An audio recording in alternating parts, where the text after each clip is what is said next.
En physique, l'étude des mouvements s'appelle la mécanique et ce sont les premiers pas vers cette nouvelle science que je vous propose de faire aujourd'hui. Plaçons-nous dans cette situation où deux personnes A et B sont sur un escalier roulant qui va bientôt être mis en fonctionnement alors que C est tranquillement attablé. La question à laquelle nous devons répondre est la suivante. A est-il ou pas en mouvement ?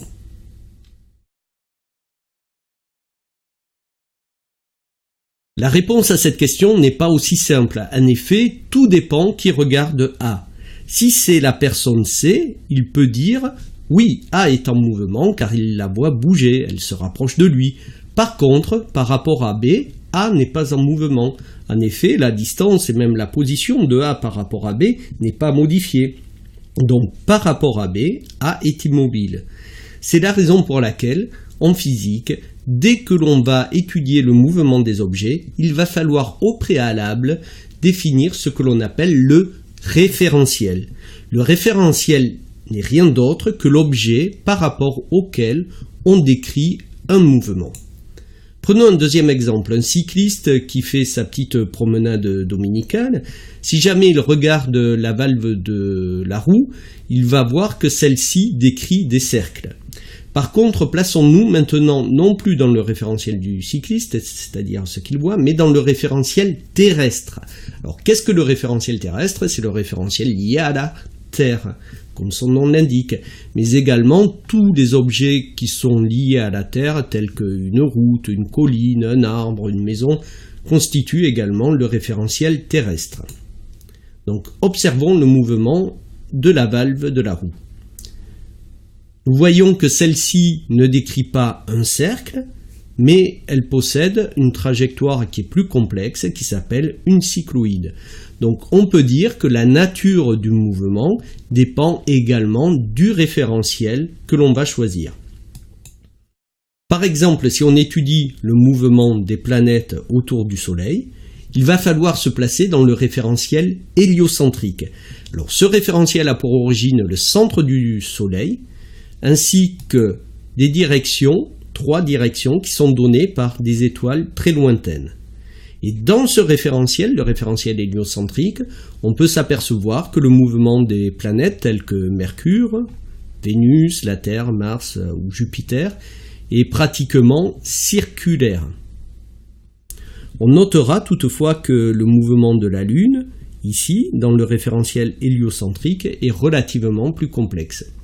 Alors, à ce sujet, si on veut étudier le mouvement de la Lune, qui est le satellite naturel de la Terre, ou également de satellites artificiels, il va falloir se placer dans un nouveau référentiel, qui est le référentiel géocentrique. Le référentiel géocentrique a pour origine le centre de la Terre, et toujours 3 directions qui vont être données par des étoiles très lointaines, que l'on va être supposé fixes dans le ciel. On peut constater que la Terre est en rotation dans le référentiel géocentrique.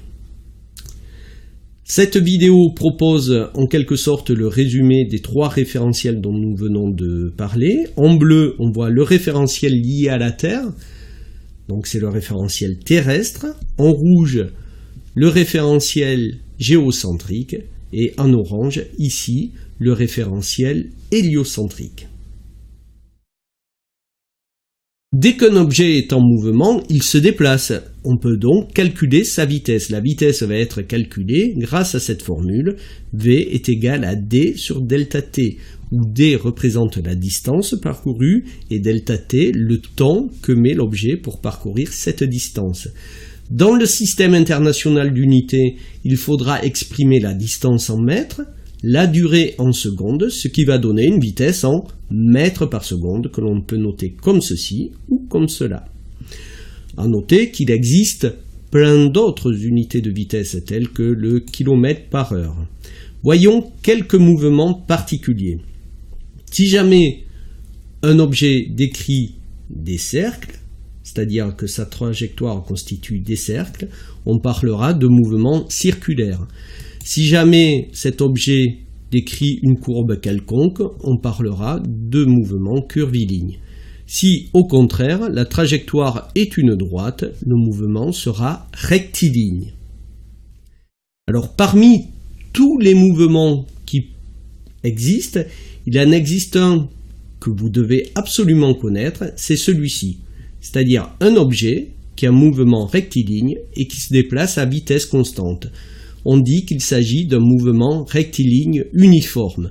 Uniforme voulant dire tout simplement que la vitesse est constante. Alors ce mouvement est tellement important que parfois on le désigne par les initiales MRU.